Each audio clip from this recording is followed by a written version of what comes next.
कर लेते हैं इसलिए इस तरीके का आयोजन कर लेते हैं, मेरा ऐसा मानना नहीं है। क्योंकि मैं मानता हूं कि जिस भी चीज की शुरुआत होती है वो एक सोच से होती है, और जब सोच सही तो दिशा सही, और जब दिशा सही तो दशा स्वतः सही होने वाली है। और दशा को सही करने के लिए लेकिन एक बात का हमें बहुत महत्वपूर्ण बात है जिसका हमें ध्यान रखना पड़ता है, वह है कि there is a very small difference between a dream and an M.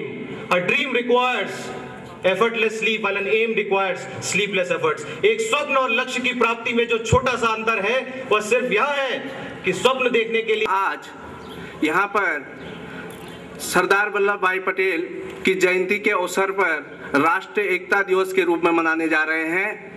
जैसा कि पूर्व वक्ताओं ने भी कहा होगा, आप सारे विद्यार्थी हैं, सारे टीचर्स हैं, सब जानते हैं सरदार वल्लभ भाई पटेल हमारे देश के प्रथम गृह मंत्री और इस देश के ऐसे महान हस्ती थे जिनको लौह पुरुष के रूप में हम जानते हैं। उनके योगदान के बारे में जितना कहा जाए बहुत कम है।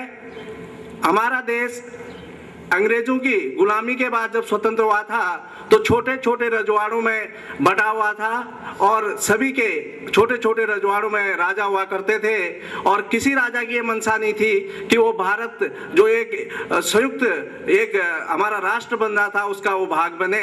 लेकिन सरदार वल्लभ भाई पटेल ही ऐसे महान आत्मा थे जिनके प्रयासों से 450 से अधिक रजवाड़ों को भारत में सम्मिलित करके एक विशाल भारत और एक सुदृढ़ और समृद्ध जिसमें विविधता में एकता है ऐसे भारत के निर्माण को करने में सरदार वल्लभ भाई पटेल का योगदान रहा है। इसीलिए उनको लौह पुरुष के रूप में माना जाता था। जहां पर उनकी आवाज उठती थी विपक्षी उनके उन आवाज का सामना नहीं कर पाता था। जो बात वो रखते थे इतनी मजबूती से रखते थे, कोई भी देश, कोई भी प्रांत, कोई भी प्रदेश उनकी बातों को काटने में सक्षम नहीं था।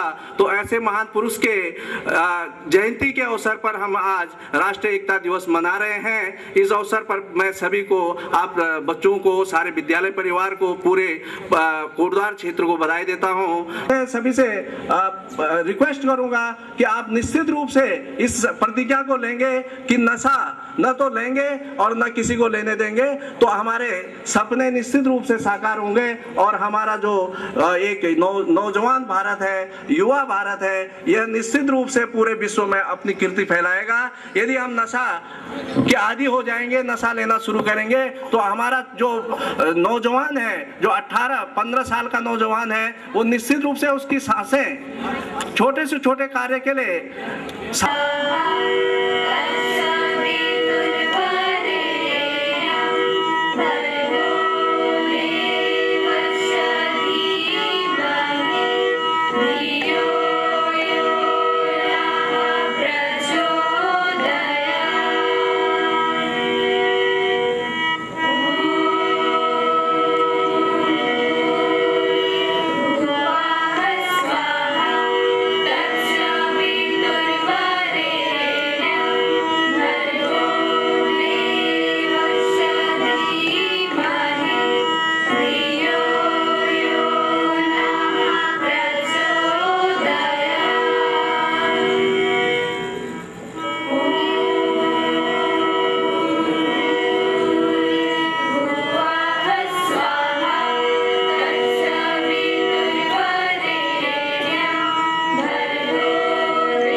रोशनी का